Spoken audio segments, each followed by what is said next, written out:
Well, I'm glad you could join me for the hour, and a few times a year I like to have on air Leo Hohmann. He is the author of the book Stealth Invasion, Muslim Conquest Through Immigration and Resettlement Jihad. By the way, you know by now that I live in the land of mass migration, Minnesota, and that's both the Twin Cities and outstate Minnesota. And we have some challenges here, and some of those challenges, well, they'd be conquered if our migrants here would assimilate, but that doesn't seem to happen. We're going to talk about a lot of issues today. We'll talk about some of that stealth invasion, but I've got some other issues too. How about the burning of Notre Dame? Does that have some significance? We're going to talk about just a lot of issues here in the hour ahead. Leo Hohmann, welcome back to Understanding the Times Radio. Thanks for having me on, Jan. Yeah, listen, just a couple of introductory comments, but my comments here are going to be in the form of a question. I'm quoting you here, and you say, the process of settlement is a civilization jihad process with all that the word means. The brothers must understand that their work in America is a kind of grand jihad in eliminating and destroying the Western civilization from within and sabotaging its miserable house by their hands and then the hands of the believers, so that it is eliminated and Allah's religion is made victorious over all other religions. First of all, that is from the Muslim Brotherhood. Am I right there? That's who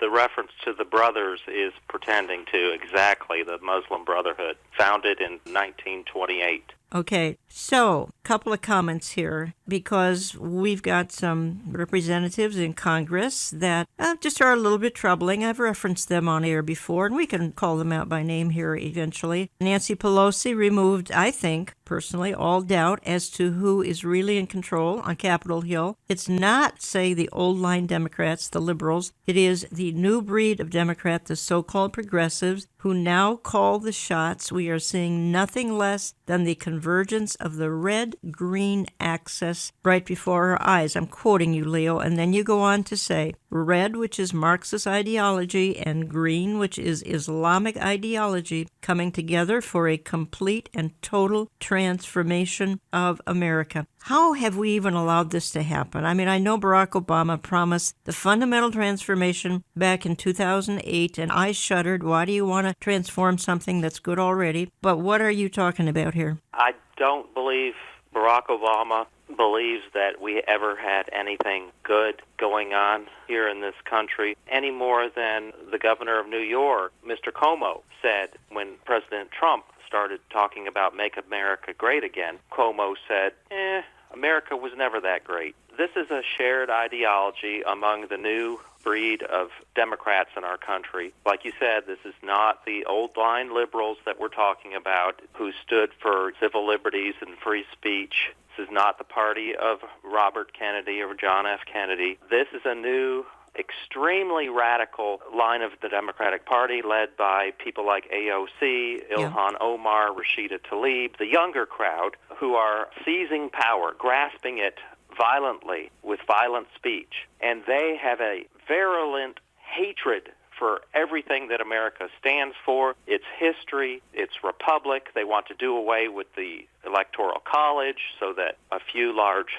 cities on the East and West Coast, along with Chicago, can basically pick the president. They want the Green New Deal, which would outlaw, phase out, whatever you want to call it, all things American, including the history. That's why we see the tearing down of the monuments. That's why we saw when Nancy Pelosi came out against Ilhan Omar's anti-Semitic statements, it seemed like at first she wanted to do the right thing and denounce Miss Omar for these extremely hateful comments about Israel and American Jews. Remember saying it was all about the Benjamins, baby, and stuff like that. Well, who came to her defense? It was CARE and the Muslim Brotherhood folks. Linda Sarsour, who is the mouthpiece of the Brotherhood right now in the U.S., the face of it, if you will. She's not the one making the decisions. Those are in the background. But she is the public face currently, and she's made a long Facebook post and said that Pelosi is, quote, a typical white feminist doing the work of powerful white men, unquote. I want to quote you again here, Leo. And I'm quoting from some articles, folks, and you can find them at his website, leohohmann.com. I'll spell that later for you. But here's what you say. You say, they decide what is acceptable political speech church in Washington, and the corporate media backs them up with nonstop propaganda. They will increasingly be coming after us, the people of conservative Judeo-Christian values, in the months and years ahead. Trust me, these folks do not play nice. They are coming for our jobs, our businesses, our guns, our cars. They're even coming for our children with state-run daycare for infants and toddlers. Those who cannot terminate, they will indoctrinate. And then you say, now going back to some of these representatives in Congress, so when a young freshman congresswoman named Ilhan Omar came out with repeated anti-Semitic statements calling Israel evil and stating those of us who support Israel's right to exist are somehow under the influence of dual loyalties and cannot be trusted, she was speaking directly from the culture she was brought up in. Okay, Leo, Representative Omar is in my area. Her district is 5th District in Minnesota. You know, she's duly elected. So how would you fix the problems that we're talking about? Well, the only reason that she's duly elected is not because of any organic growth of far-left, jihadist sympathizing people in Minnesota. That's not Minnesota. The reason that she is duly elected is because the U.S. government has been pumping Somali refugees into Minnesota for the last 35 years, thereby creating a nation within a nation, a parallel society that is now maturing and getting large enough to elect its own like-minded leaders. And now we see another in the form of Ilhan Omar. Right. To really stop this, people say that she shouldn't be in Congress. Well, she is. And there's no way to remove her because she's duly elected, and the only way that we can stop others from being duly elected would be to stop or severely rein in this refugee resettlement program. And by the way, a major Islamic figure, his name is not coming to me, but he's affiliated with CARE, came out a few weeks back and said that their goal is to have 35 Muslim congressmen, I believe he said, by the year 2030. On behalf of CARE, Council on American Islamic Relations, I would like to welcome everybody tonight to our congressional reception honoring our 3 Muslim Congress members. Assalamu alaikum and good evening. Usually, about 30 to 40 American Muslims run for public office. In the past 2 years alone, more than 270 American Muslims ran for public office in an unprecedented number.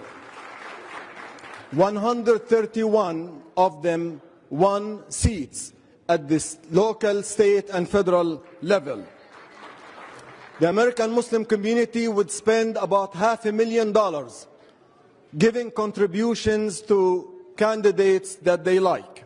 In the past 2 years, the American Muslim community has spent $18 million to support candidates that support their issues. So it gives me great honor and pleasure to introduce to you our representative, Andre Carson. It's more than just about having 3 Muslims in Congress. I think symbolically it has great value. But I won't rest until 2020. We have 5 more members in Congress. 2022 and 24, we have 10 more Muslims in Congress. In 2030, we may have about 30, 35 Muslims in Congress. Then we're talking about Madam Chair Rashida.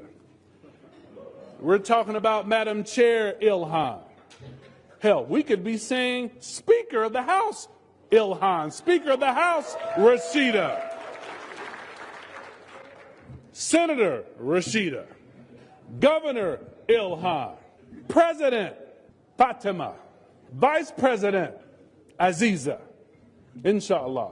Yeah, Andre Carson, there you have it. Mm-hmm. I couldn't remember who it was that said it, but my numbers were correct. 30 to 35 Muslim congressmen by the year 2030. That is enough to create a voting bloc in the Congress, 30 to 35 Muslims. Think of what impact this would have on the U.S. support for Israel alone. I'm thinking of it right now. It is scary. Yeah. Yes, Jan. Well, I'm quoting you again. This is an article, and it's actually titled The Red-Green Axis of Evil. You can find it at leohoman.com. And you say, these are the values that underpin our Constitution, yet the UN has an agenda for us that seeks to undermine our Constitution. How will they do it? They'll do it by opening the borders, introducing anti-Western, anti-Christian ideologies, and socialist economic programs like the Green New Deal, which is nothing more than the UN's failed 20-year program for sustainable development. And then you say, Leo, just reading another paragraph, a part of that agenda to remove borders and boundaries between nations is the refugee resettlements. The globalists understand that demography is destiny, and the best way to establish global socialism is to insert dependent third worlders into Western democracies who have no intention of assimilating. This creates a parallel society, a nation within a nation. And you say, I've documented all of this in their own words in my book. And again, folks, that book is Stealth Invasion, Muslim Conquest Through Immigration and Resettlement Jihad. Find it at leohoman.com. Go ahead, Leo. Absolutely. And we just see what seems like stupid comment after another by Ilhan Omar. It seems like she puts her foot in her mouth, talking about Judeo-Christian culture being silly. She mocked the U.S. involvement in her country, Somalia, back in 1993 with the Black Hawk Down incident. She said that Israel has hypnotized the world with its evil ways. These really aren't stupid, and they are not just off-the-cuff comments. I believe that all these comments by her and Rashida Tlaib are very calculating and planned to get a reaction from people. People who still haven't lost their minds naturally hear these things, Jan, and what is their inclination? They want to criticize them. They want to point out how off-base they are. But then that just gives the Brotherhood, through its mouthpiece, CARE, the chance to slam these people who criticize Omar, criticize Tlaib for their outrageous comments. They are then slammed as being Islamophobic. So it actually, they turn it to their benefit, even though it seems like a stupid comment. It seems like an outrageous comment. It gives the Brotherhood another opportunity to criticize us and make us seem like what they call the white supremacists, the white nationalists. They're just being Islamophobic and anti-Muslim. You're listening to Understanding the Times Radio. If you join me late, this is Jan Markell talking to author Leo Homan. Many of you have read his articles and read his book, and I'll give more contact information as we move along. And also, you say, Leo, we're back to the Democrat Party here. This is not your grandmother's Democrats. They are way more aggressive in pushing their agenda, and they are coming after us. You are no longer just required to tolerate same-sex marriage and transgender bathrooms. You must celebrate the new normal as defined by them, and if you don't, you are immoral and less than human. You may even be a white supremacist, as you said. But I want to give another quote of yours here, and that is this. You say, the people who say there is no God, that's most everybody on the left, the people who say there is no God have joined forces with the people who say there is no God but Allah. And that, folks, is a powerful combination. And that's where you get the title, folks, of the Red-Green Alliance, the red Marxist, green Islamic axis of evil. And I love that quote, Leo. The people who say there is no God, the Marxists, the leftists, have joined forces with the people who say there is no God but Allah. And that's a powerful combination. You're right, but it's powerfully dangerous. Absolutely. And, Jan, what really stood out at me is what you're reading from is the transcript of a speech I gave to my local Republican Party here in a county not far from Atlanta. When I started the speech, the first thing I did was ask. It was a group of about 100 folks, county Republican Party meeting, convention. It was their annual convention, and I asked, how many of you have ever heard of the red-green axis? Not a single hand went up. Not a single hand. And so I said, well, you're using some Georgia lingo. I said, well, you're fixing to find out. Yeah. And they really were shocked by what they heard. They had no idea that the left, the Democrats, the new type of Democrats, not the old Democrats, had so closely aligned themselves with the Islamists in this country that they were both defending each other at every opportunity. And you have the left, which believes in this country in gradual creeping Marxism, having the back of the Islamists, which are working for, as you pointed out in that explanatory memorandum, the gradual civilization jihad in which they use our Constitution and the freedom that it grants them to just tear down and wear away at our freedoms. just one of which ways in which this works. I pointed out a minute ago how they use outrageous statements and language from these two new Muslim congresswomen to then spark criticism on behalf of the right or even the moderates in this country, and then the Muslims jump in with the leftists like AOC and call us bigots. Well, I want to play one more clip because it's still... That is civilization jihad. Civilization jihad. I want to play... process.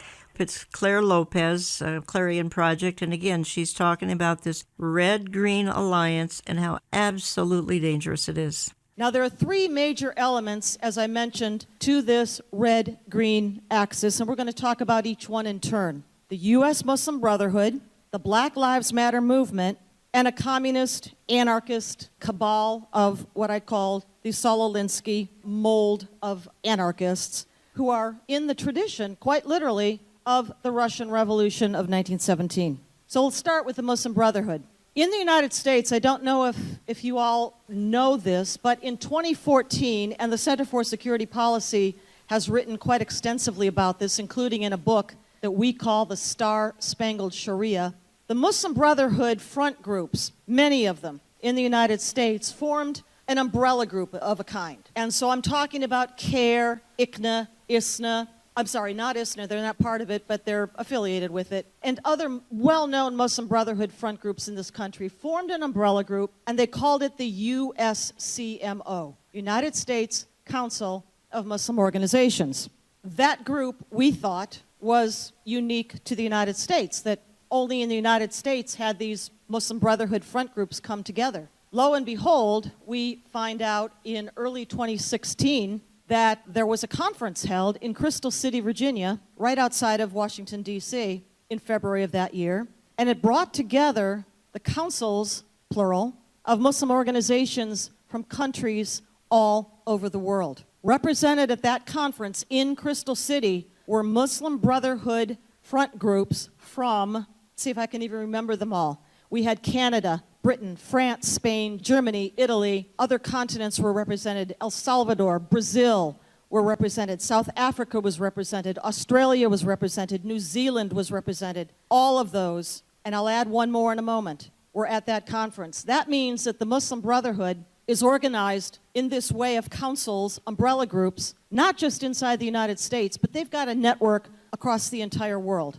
I hope you see how serious this is, folks. I want to quote Leo Hohmann one more time here, what he's writing. And he says, Nancy Pelosi, Joe Biden, even Bernie Sanders, none of them matter anymore. The ones to watch are the new revolutionary socialists, the ones who call themselves progressive. All the others are just playing catch-up, groveling for support from the socialists who now set the agenda for them. That agenda is above all globalist, socialist, and extending government favoritism to Islam above all others. This agenda is exposed completely in his book. Among all the reviews the book has received, one theme has been dominant. It connects the dots. It helps us understand the values of those taking over the Democrat Party and who want to take over the country. You know, Leo, that's all extremely ominous, and I don't know how to put a positive spin on it. I really don't. Well, the Bible says that this is all going to happen. Jesus said, don't be surprised when they hate you because they hated me first. At the Last Supper, he told his 12 apostles that they would come under extreme persecution. 11 of them, all but John, I believe, was martyred. Then we can go throughout history and see the same thread, the same trail of blood of the martyrs. So we should not be surprised. But the silver lining to me is, and we can get into this a little bit later when we talk about the most recent article I posted about what happened in Sri Lanka. Yeah. The way the world responds to this trail of blood from Christian martyrs should bolster our faith because it just affirms what Jesus said. It affirms that we worship the one true God. When you see Muslims being celebrated all over the world, despite the obvious violent nature of this religion, and you see Christians being denigrated when we stand for peace, love, and the golden rule, this just reaffirms what Christ said would happen in the last days after he went back to be with the Father. Right, 2 Timothy 3 as well, that these days will be perilous times. I want to morph into that other article that we're talking about right now, and that article is titled Elites Setting the Stage for a Global Crackdown on Biblical Christianity. Again, that's referencing a couple of things, and certainly the Sri Lanka, and before that, it references the situation in New Zealand, but you say this, Leo, and let's talk about it for a few minutes here. You say the same Christophobic war on Christianity will arrive soon in a city near you. Soft persecution has already caused conservative U.S. Christians to lose jobs and be passed over for promotions simply because they are pro-life, believe in the sanctity of marriage between a man and a woman, or stand against creeping Sharia in their community. This soft persecution will turn hard soon enough, just as it is turning in formerly free countries like France and Germany. Then you say, are you ready for it? And you and I talked for a few seconds here about this article. It's headed Elites Setting the Stage for Global Crackdown on Biblical Christianity. Let's talk about who the elites are. New World Order people? Who are they? Absolutely. These are the folks that are also described as the establishment, the globalists, the elitists, the people who run our university systems, the people who dominate our mainstream media from the very top, your CNNs and your MSNBCs, Washington Post, New York Times, all the way down to most of the smallest daily newspapers in this country. And when I said that we are already seeing the soft persecution, I speak from personal experience, because I had a 30-year newspaper career where I worked in mainstream newspapers in suburban areas of Atlanta and Charlotte, North Carolina. After working for 4 years at WorldNet Daily, and WorldNet Daily went into a severe financial crisis and had to lay off most of its staff, I tried to go back into daily newspaper work, and one of the newspapers that I used to work for in 2010 through about 2012 or 13 said, yeah, we want to hire you back. We want you to be our top editor. They offered me the job. I accepted it. About a week later, I get a certified letter in the mail saying, after a recent online review of your work, we have decided to rescind the job offer. I touched on the forbidden subject. I criticized Islam and open borders. I was no longer hireable. And this is in a very conservative county in Georgia. The publisher actually told me that we are the reddest county in Georgia. Okay. So here you have a newspaper in the reddest county in Georgia, which is a red state, and they won't hire someone to be their news editor because he had written critically of Islam and open borders. Okay. It is really going on more than the average conservative is even aware. Right. It is more than the average listener is aware. You're absolutely right. But you and I commented about those who were observing the tragic situation in New Zealand, and then more recently, Resurrection Weekend, of course, what happened in Sri Lanka, and the comments by Barack Obama and Hillary Clinton. Talk to me about that for just a minute. We can carry this over into my second segment. Yes, that was striking, Jan, the choice of words used by Barack Obama, Hillary Clinton, Julian Castro, Elizabeth Warren. They all used very similar words, and instead of identifying the victims in this tragic bombing, which, by the way, the casualty number is now up to a devastating 359 people who were in churches and hotels. They were described by Obama and these others as, quote, Easter worshipers and tourists, and others called them victims and worshipers and people. Nobody on the left, nobody in the mainstream media other than, I believe, Fox News and maybe a couple of other newspapers referred to them as what they were. Christians. They would use anything but Christian to describe these people. It was really quite astonishing. And Antonio Guterres, the General Secretary of the United Nations, also put out a tweet giving his condolences for this attack, and he refused to call them Christians. And you compare that with the way that these same people responded and reacted to the attack on the two mosques in Christchurch, New Zealand, and it is stark. All of those responses from these same people, Clinton, Obama, Guterres, said, we stand with the Muslim community. We stand against anti-Muslim bigotry. We want an action plan to stop this Islamophobia. Hillary Clinton used the word Islamophobia.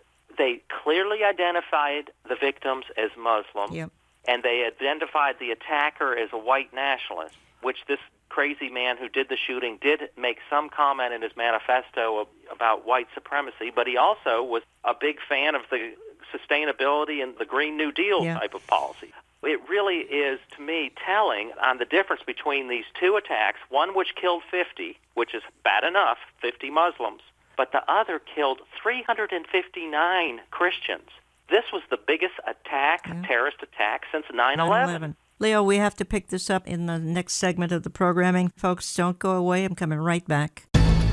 If Understanding the Times Radio makes a difference in your life and walk with the Lord, let us hear from you. Write us through our website, olivetreeviews.org. That's olivetreeviews.org. You can call us Central Time at 763-559-4444. That's 763-559-4444. Or drop us a note at Olive Tree Ministries, Box 1452, Maple Grove, Minnesota, 55311. That's Box 1452, Maple Grove, Minnesota, 55311. Our programming is posted electronically to our website, oneplace.com, and our YouTube channel under Jan Markell on Saturday morning. More with Jan Markell and Leo Holman in a moment. It is now on the horizon, Understanding the Times 2019, Saturday, September 21st. Tickets will go on sale June 1st. They are general admission only and are $25, but include a lunch. After June 1st, we're asking that you call the Brushfire Agency at 888-338-5338 or sign up online at brushfire.com. That number again is 888-338-5338 after June 1st. We are featuring 6 speakers, and we begin at 8:45 a.m. Church doors open at 7 a.m. And the location is again Grace Church in Eden Prairie, Minnesota, just outside of Minneapolis. Consult our website for hotel information.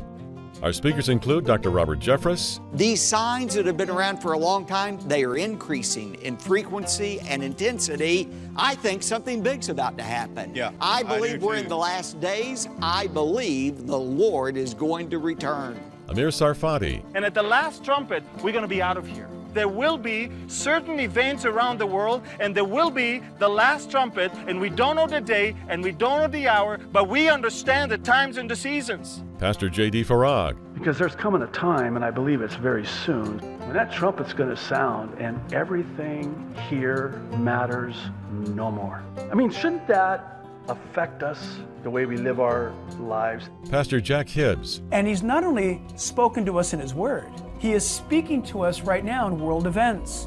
He's requiring you and I to take what we're seeing in the world and match it up against the Word of God. And Jan Markell. I believe that the world is longing for a man with a plan, for a Mr. Fix-It. It says down at the bottom of here, is there a leader who can stop the chaos? We will also have a greeting from Lori Cardozo-Moore from Proclaiming Justice to the Nations. The event will be live streamed at no cost. Again, that's Saturday, September 21, just outside of Minneapolis. We invite all remnant believers to better understand the times and become watchmen on the wall. Make friends for life at this annual conference. Learn why things aren't falling apart, they are falling into place.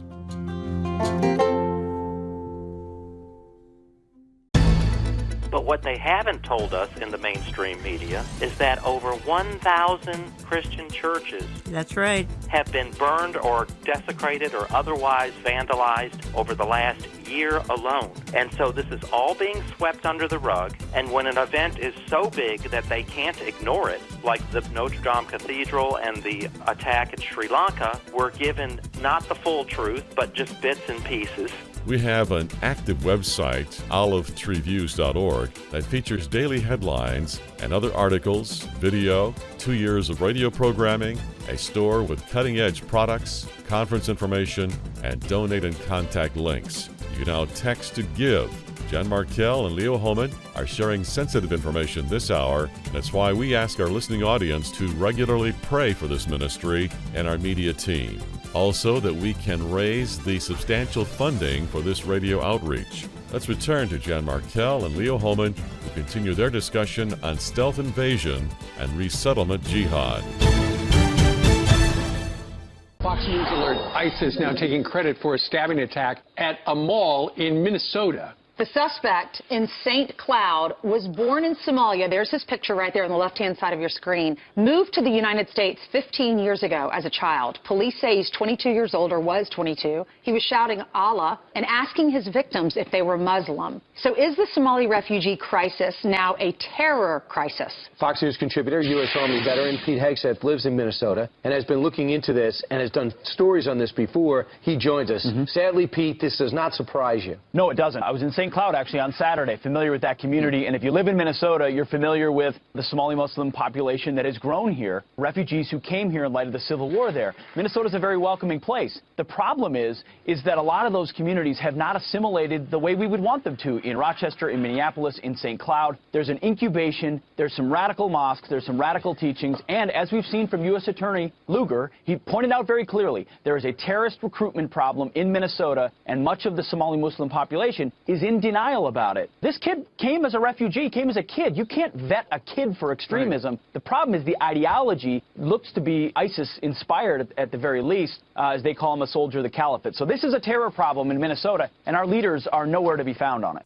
Okay, well, that is part of the discussion that we're having for this particular hour. Let me just quickly say that I know that you lead such terribly busy lives, so remember this programming is posted electronically. Saturday morning, we are airing on about 850 radio stations. If you can't get all of the program, you can get it at olivetreeviews.org, olivetreeviews.org. You can get the oneplace.com mobile app and have it downloaded to your devices Saturday morning. Why don't you look into getting my print and e-newsletter? We talk about these issues in my various newsletters as well. We have an active presence on social media, so look us up there as well. Facebook, Instagram, YouTube, and Twitter, as a matter of fact. Now, I'm spending the balance of the program with Leo Homan, and here's how you get a hold of Leo. If you'd like to chat with him, it's leohoman.com. The last name is Hohmann, leohoman.com. You'll find his articles, and you'll find his book. And the book is Stealth Invasion, Muslim Conquest Through Immigration and Resettlement Jihad. And I've already indicated that Minnesota is certainly, it's sort of a headquarters of some of the issues that we're talking about. I have indicated that I think, speaking as a Minnesotan, the chief issue I think I struggle with is the lack of assimilation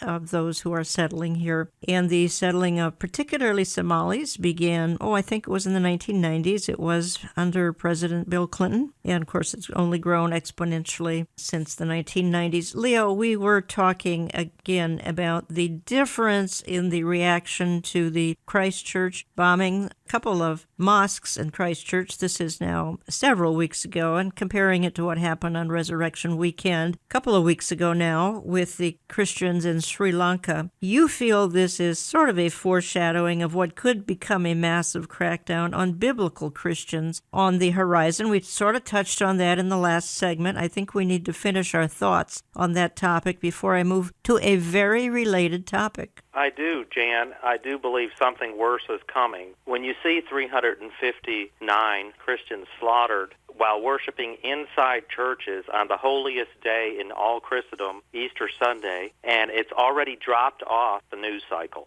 No coverage of this event, even though the number of casualties kept rising, has continued to rise every day. It was 290. The next day it was 304 or 5. The day after that it was 321. By Wednesday night it was 359. And so even though this is a story that continues to evolve and get worse, you have to really hunt on the Internet. You have to go to the Internet and start Googling to find out what's going on. We see the same thing happening in France, where we had the big story the week before about what? the burning of the Notre Dame Cathedral, which is the most iconic church in that country, which is quickly being taken over by Islam. 10% of the French population is now Muslim. But what they haven't told us in the mainstream media is that over 1,000 Christian churches That's right. have been burned or desecrated or otherwise vandalized over the last year alone. And so this is all being swept under the rug, and when an event is so big that they can't ignore it, like the Notre Dame Cathedral and the attack in Sri Lanka, we're given not the full truth, but just bits and pieces. Sri Lanka, it wasn't Christians, it was Easter worshipers, people, victims, travelers, tourists. When the Orlando gay nightclub was shot up a couple of years ago, and 50, I believe it was 49 or 50 people died in that tragic event, people like Obama and Hillary were saying what? They said, we stand with the LGBT community. They didn't say, we stand with nightclub dancers. They were very specific in who they said that they were standing with.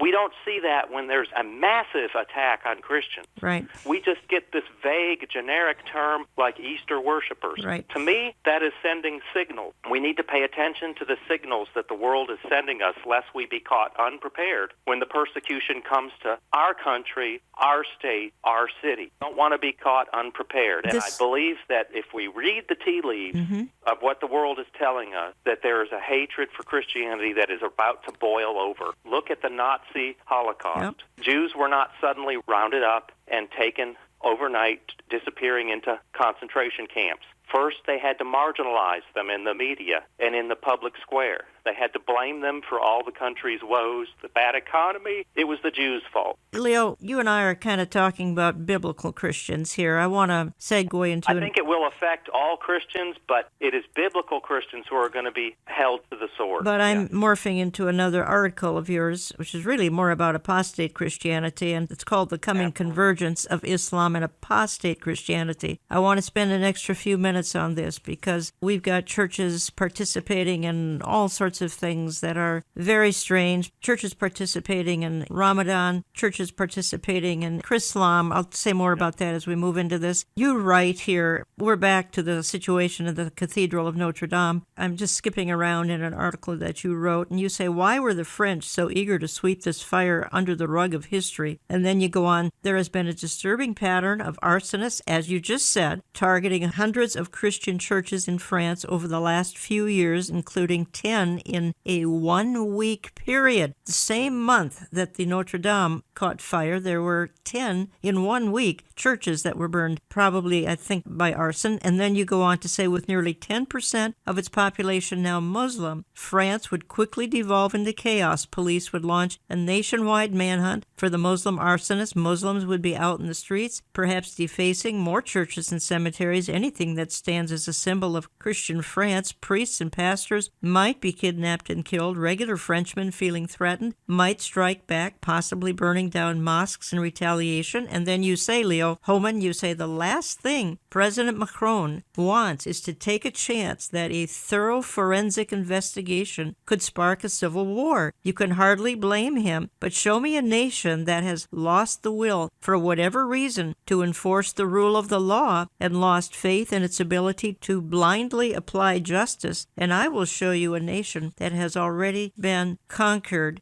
Leo, you say that this situation is setting the stage for the interfaith movement to blossom. What do you mean by that? Absolutely. Just as we see pressure being turned up on biblical Christianity, traditional Christianity, we believe in what? We're pro-life.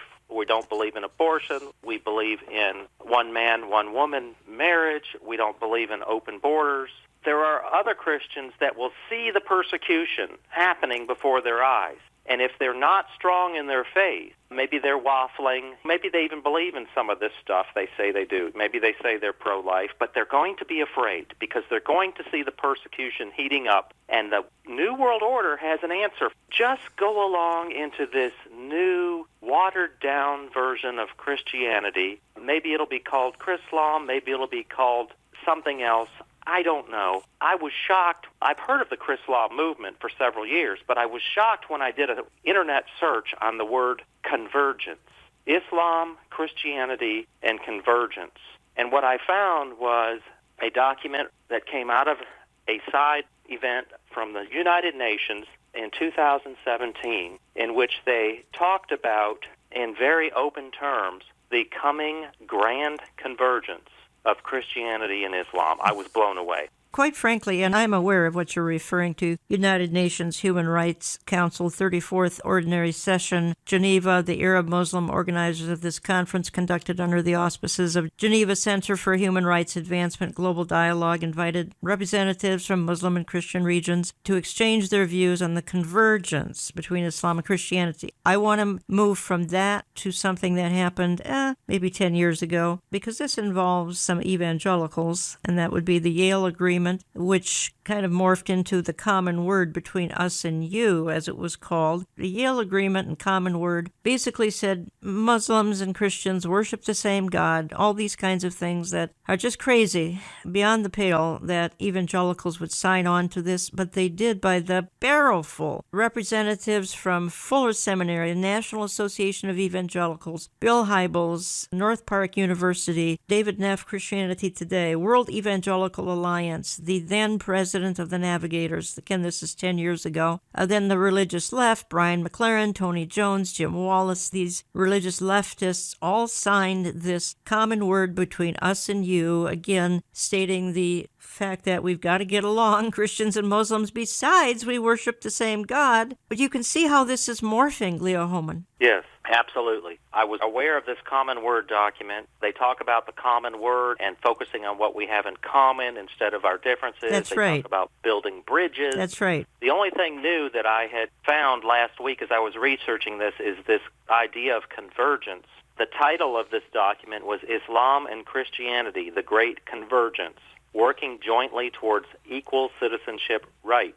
And it was co-sponsored by the permanent missions of Algeria, Pakistan, and Lebanon. Well, Pakistan, we know, has a horrific record on human rights with regard to Christians. Lebanon is getting worse by the day, and Algeria is not very good either. So here you have three countries that don't believe in human equal rights for Christians, touting some new-fangled religion where Islam and Christianity would get together in a great convergence and everything would be hunky-dory. It really is quite astounding. I don't know where it's going from here, Jan, but it's getting to sound an awful lot like a one-world religion. Yeah, one-world religion. And by the way, a real mover and shaker in all that we're talking about, of course, is Pope Francis. He's certainly in the forefront of all the global activity, and you did an article, of course, on the fact that he signed a pact with Islam declaring diversity of religions is willed by God. He's, I think, been called the vicar of the New World Order, so the Pope is a major player. I mean, just what his ultimate role is, I don't know. I'm not suggesting he's playing an apocalyptic role, though he certainly could. I'm quoting you one more paragraph here because we're still in the discussion about the situation in France, and you say, I can't help but wonder if God isn't trying to tell us something with the tragic fall of the spires of the great cathedral, and that it would be of Notre Dame. That's our current discussion anyway. And you say, like France, we in America know that our Christian house is on fire, or at least smoldering under the weight of sin and moral decay. Will we wait like France until it burns and crashes to the ground, and even then remain in denial, all because we could not bear the thought of calling on the heavenly fire chief to put out the flames? I appreciated that paragraph that you wrote there, Leo. Do you want to expound on that? Yeah, I don't know who set the fire that burned the spire and that caved in the roof of Notre Dame in such dramatic fashion. But I and many other writers, Christian writers, did see it as highly symbolic. It's almost as if we're seeing Western civilization, that's right, which is based on Judeo-Christian values, burning and crashing to the ground before our very eyes. And it's a warning from God, I believe. Do we have enough time to turn things around? Will we have the spiritual fortitude to do the spiritual heavy lifting, the repentance, the evangelizing that it will take to turn things around? I don't know, but the warning is there, and it's right before our eyes, and I think the Lord is saying, time is running short. It's time for us to take on a sense of urgency. I haven't seen a lot of urgency among too many folks in the Western democracies, certainly not any of those who are in political office. There is a remnant who I believe is very much aware of what's going on and is preaching repentance and is looking at their own lives and repenting and trying to get right with God because something is getting ready to happen. The Lord is merciful, and He's sending us warnings. You can learn more, folks, at Leo's website, leohoman.com, and find his book there, Stealth Invasion, Muslim Conquest Through Immigration and Resettlement Jihad. Leo, in our time that remains, I want to move to a different topic. I've been covering some information, folks, from his website. He's a journalist. You can sign up for the RSS feed and get it in your inbox every time he writes an article, but you have to go to leohoman.com to do that. And this is an article you've written, Are You Unwittingly Funding the Leftist Takeover of America? Let me just read a couple of paragraphs here, and whatever time we have, we can discuss it just a little bit. You say, many of you have contacted me shocked and asked what we can do to stop the race towards socialism, which we know will accelerate once the progressives win back the White House, and they will win if we continue to ignore the biggest elephant in the room, our lack of funding and the utter dominance of the mainstream media by the left. When that day comes, it will be open season on anyone who dares to speak up on behalf of Judeo-Christian values that undergird our Constitution. In short, our Constitution itself is in danger of being gutted. And then you say, I know it sounds shocking, but let me repeat what I just said. Much of the money that is flowing into the coffers of evil organizations like Planned Parenthood, the anti-gun lobby, and the far-left community organizing groups originates from the pocketbooks of regular, patriotic, God-fearing American, and some of them Christians. Leo, you go on to talk about just what we're funding. Let's talk about it for the next few minutes here, because my listeners, they're either naively, they're certainly not willingly funding this leftist agenda. We need to tell them just how they are funding the leftist agenda. You go ahead. I'll add to it, but you've got the list here. Absolutely. I believe that every year in this country there is a great transfer of wealth from, as you said, conservative, God-fearing, patriotic Americans to those on the far left. And the way that this happens is money is given by these conservative families to mainstream institutions that perhaps were not so far left back when someone who's 50 or 60 years old today and has a kid in college was not so far left back when that 50-year-old was in college. Same with things like, let me just give a few examples. The AARP, it has an annual budget of $1.5 billion and supports liberal causes too numerous to mention. As I say in this article, it puts considerable clout behind Obamacare and the socialization of our medical system and countless other liberal causes, yet people I know, good conservatives, belong to the AARP because what? They get a few discounts here and there. Well, I found half a dozen alternatives to AARP that also give discounts, but don't support. They're either neutral or they support conservative causes. There's a link in my article where you can find them. Girl Scout cookies and the Girl Scouts in general. This used to be an all-American patriotic organization, right? Same with the Boy Scouts. Not anymore. Not anymore. Not anymore. Those girls you see outside of Walmart selling cookies, those adorable girls in the Girl Scout uniforms, it's hard to say no to them, but I think we need to start saying no to them because that organization is now a supporter, provides support to Planned Parenthood, unbelievably. And we know the Boy Scouts all into the LGBTQ issue. What about universities?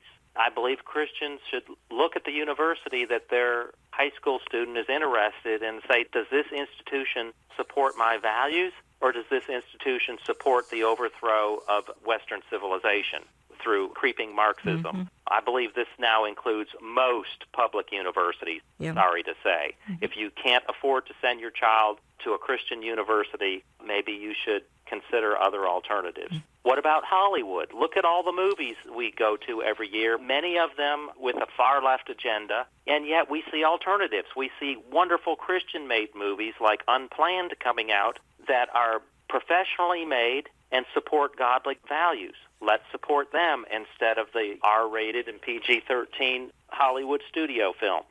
we have one after another. It was too many really to list in this article, but I did give a list of 38 companies and nonprofits that donate directly to Planned Parenthood. Many of them are household names like Coca-Cola and Ford Motor Company, Starbucks. The list goes on and on. How many places sell coffee? Why should we go and give our money to Starbucks when we know that some of it ends up being donated to far-left foundations and other political organizations that we don't agree with? I call them wolves in sheep's clothing. It's something we really need to consider if we're serious, Jan, about this culture war, which it seems like we're losing. It really is all about the money. Follow the money. The title of the article that we're discussing is, Are You Unwittingly Funding the Leftist Takeover of America? Leo, we haven't even talked about the search engine industry, which of course is dominated by Google. There are some other options. I have not found them to be the most effective. Everyone's pouring their time and money in the ads that are coming from Google, and you also reference Amazon. Honestly, Leo Hohmann, I deal with authors. Their books are published and distributed by Amazon, and I'm in a catch-22 because that's sort of their publisher, and some of them are very, very fine books. And if they're not published by Amazon, Amazon is selling them. But again, owned by leftist billionaire Jeff Bezos, and Amazon has wiped out much of its competition. Are there some alternatives for the products we buy? Maybe we spend a few extra dollars and go elsewhere. I'm not sure, but I wanted to throw those two options in there that we're all kind of visiting on a regular basis, Google and Amazon.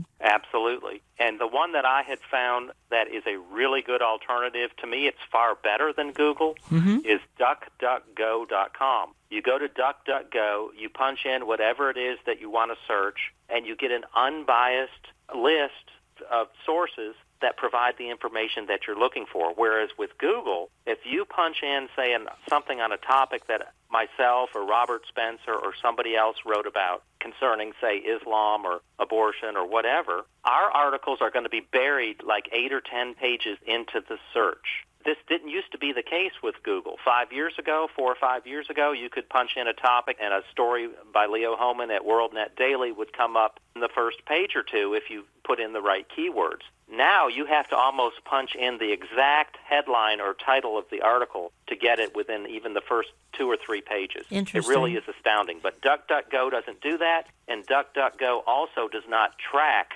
your searches and save your search data like Google does. Well, and you're right, Leo. You say the problem is that the left, while our parents and grandparents slept, quietly hijacked almost every cultural institution in our country. Once purely American groups, and again, we've talked about it, like the Girl Scouts, the AARP, the Chamber of Commerce, and some of the largest church denominations have all flipped in recent years to the point where they are on board with the insane policies of open borders, abortion, special privileges for an ever-increasing cadre of subgroups claiming to be victims, and socialism under the guise of sustainable development, or as recently rebranded, the Green New Deal. Folks, if you want to learn more, I invite you to visit leohohmann.com, and I invite you to look into his book, Stealth Invasion, Muslim Conquest Through Immigration and Resettlement Jihad. I got about 30 seconds, Leo, if you want to wrap it up.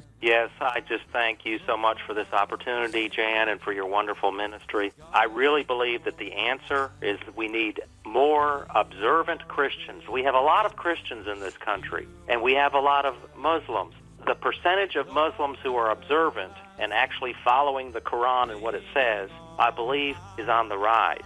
The number of Christians who follow and observe what the Bible teaches has been on the decline for years. We need to reverse that, and that is going to be the answer to our problem. You know, folks, it says in Isaiah 33:6 that God will be the stability of our times. Politicians never will.